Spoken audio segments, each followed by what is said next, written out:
when I took over training in North America several years ago, we were running new hire orientation classes once a month that ranged anywhere from 50 to 125 people. We were in a growth phase. In North America for Hilti, still not a growth phase, even in this economic time. And when you start getting that many people in the room, you have multiple rooms. I was going to say, how many sessions were you running at one time? Running 2 and 3 sessions at a time, sometimes 4. Now it starts putting stress on every bit of your organization and process, because now, do I have enough facilitators? Do I need to go ask my team leader, hey, I need you for 2 hours? So now you're starting doing things that is stressing the whole process. So something like this, I wish I would have had something like this back then, because one, I had some early warning systems that would pull up. Hey, you don't have enough rooms. Your standards were no more than 20 people in a room. You're going to need 5 rooms now, and we didn't have any of those. We just got the list from HR. Hey, we've hired 50 people this month, and good luck, right? Kind of a deal. Well, now what happens is HR puts the people in the system, and the system starts throwing up red flags. And I think that's one of those things that helps you as a manager manage your organization. And that's what all of us want to do, because we don't want to be on the phone calling an ex-trainer going, hey, can you fly to Plano today? And or any of those crazy things that sometimes you do. So I think that's where it helps as well. But also to know that I can guarantee that the email went out, or the calendar invite that went out was professional, because I wrote it once. It has all the right links in it. It's consistent. The dates are consistent. All of those things just make us look better. And I don't even care about looking better, but it makes it easier for the learner to be engaged, because now we all know what to expect. And I think that expectation then raises up even more. Okay, this is professional. I'm going here. What are the expectations for me? And then that kind of raises the whole bar a little bit higher. And that's what we want. It's a little bit higher every time we do this to get to where we want to be. And it's also risk alleviating. So I had a time in my career where our training coordinator, unfortunately, had a personal event that happened that caused her to have to leave the organization for 6 months, unexpectedly, very unexpectedly. Well, she had been sending all the training invitations from her personal email address. Everything, every bit of documentation from her personal email, as was norm at the time. And as we learned, should not happen, because now she is gone. We can't get access into her. These are real problems. It was a health situation, so it's not like we could just go and say, hey, can you please log in and give us these emails? There's policies, so IT can't get into that. So it was such complete and total chaos. And so by having a system like this, where everything has a system of record, and it's all in there, and you can see what has been communicated, who are your participants who are supposed to be in your sessions, who are your facilitators. That was total and complete chaos in the organization that I was in. And it was so hard for everybody else on the team to try to be picking that up. So I hear you say that it's good to fix the process to get a better process, but it also has that component of alleviating the risk if something unexpected does occur. Yeah. And yes, the show must go on. Yes. But and I've even said this as a training manager. Luckily, I'm not a training manager anymore. But I've even said this as a training manager. I don't care how hard it is behind the scenes. We're going to run a great event. We're going to run a great journey and all of that. In L&D, I mean, like you said, we're here at ISPE at a conference. I go to a lot of conferences. We focus so much on the learner side of our organization, on our industry. No one focuses on the back office side of our industry unless it's about developing content. But we don't focus on how do we do the other things, the logistics, the other things that make a training session or an event either be a 5-star or a 2-star. There's and that's one of the things that really comes to my mind. I used to tell my coordinators that I don't care how hard it is to do, this is what we're doing. I love what you just said. I just want to dig in on that because you just said 5-star versus 2-star. And, we've all know Yelp or Google reviews or any of those things. We don't typically do those internally. And actually in the field of L&D, we heard yesterday from Will Tallheimer, he was talking about smile sheets as a derogatory phrase for learner surveys. And a lot of people don't like that first level of feedback that you get that we've long referred to as just opinion based. But what I hear you saying is that you're not looking at it from the perspective of a piece. Was this facilitator good or was this training content good? You're saying, was the learner experience a 2-star or a 5-star? And how can I get my people freed up to give a 5-star experience as frequently as possible? I mean, there's so, and that's why there's Kirkpatrick. That's why there's so many different ways of measuring, evaluating learning. But first off, let's evaluate the experience, and the experience is very human. Mm-hmm. And I don't want a human experience is a human experience. I don't want it to be email driven or any of that. I don't want it to be hard back office work. I want it to be, as dumb as it sounds, someone meeting me at the door and saying hello on my first day of training. But the only way that you can do that is by freeing up time and getting rid of just the minutia that we do that sometimes we build in ourselves because the process is broken. We don't have anything in the process to help us do it better. So we add these little bitty pieces to the process, and here's a workaround. And all of a sudden the workarounds become the process. And that's like the inmates running the prison, almost. And it's just crazy, but we've all lived that. If you've run a corporate training organization, you've lived that experience, right? So how do you just cut through it and go, let's stop the insanity for a second? And I think that was one of the cool things about working with a client zero was, especially a client zero who was willing to revamp their process. And that taught us so much about product development because you're not developing in a vacuum and you're not developing a custom piece of content for a specific organization. You're saying, here is the problem in the industry. Here is how we're trying to solve the problem in the industry, but you've got real world experience coming in and your team was open to changing the process, to revamping it, to evaluating what was working, what was not working. And so they were learning at the same time that the tool was being developed in a way that would allow it to apply to any size organization, any level of complexity, and still give you that personalized experience. And I think that was something for us, which we had never done before, that ended up really helping us see a different approach and a different way to go at developing a solution. And I'll try to give some numbers from the lead functions that we partnered with you guys with.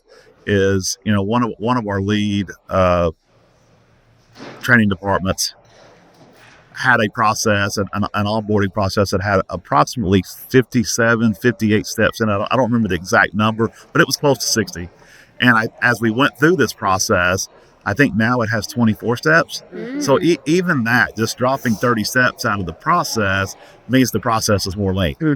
And the leaner a process is, the less chance of missing a step, doing something with an error, all of those things. But also it freed them to go. And I remember sitting in a meeting with them at one point going, why do we do that? Yeah. Well, because we put that in place 20 years ago and no one's questioned, is it still valid today? We just kept doing it.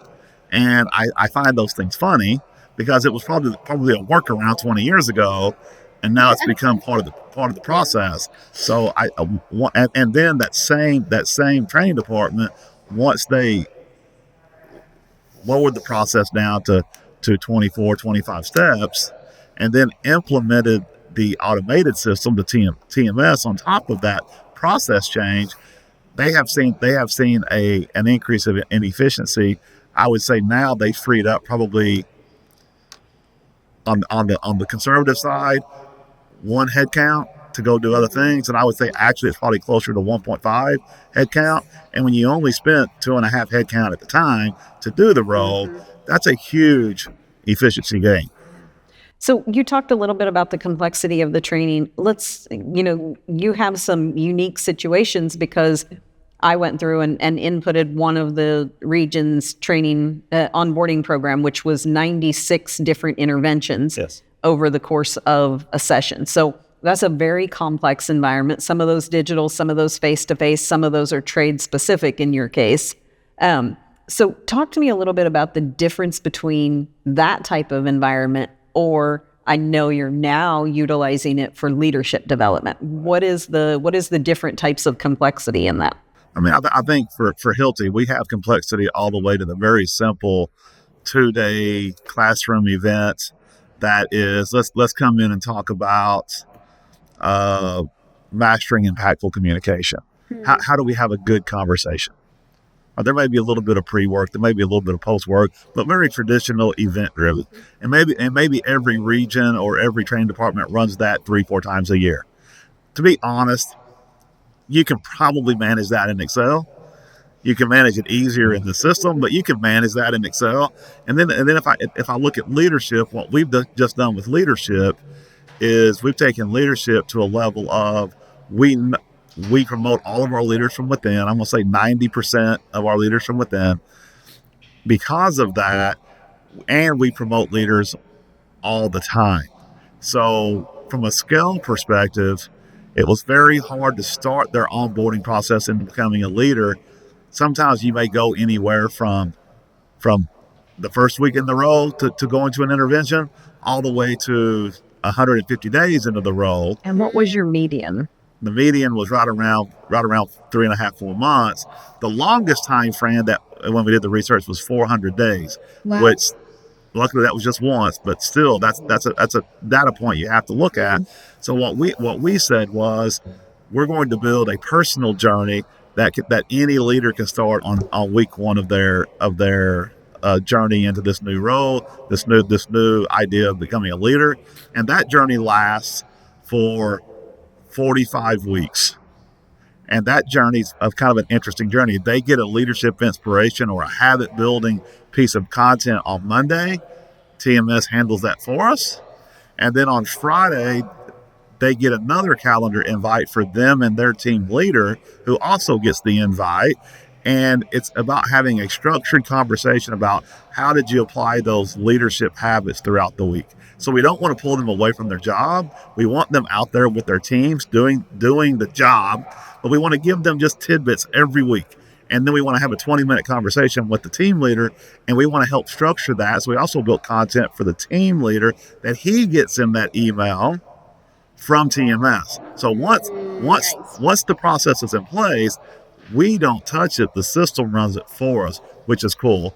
And then when we get to 12, 16 participants, now we can host cohort interventions that are spread out over the next 6 months. So it's a highly complex project or program that we split into 2 pieces: cohort, personal, and they overlap each other.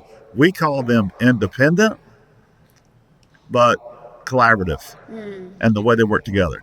Now you jump to our sales onboarding programs, and that's where you get into the 96 touch points, because what we have to do with salespeople at Hilti, it's our number one population, our biggest population, is we have to realize that people coming into our industry, into construction, 95% know nothing about construction.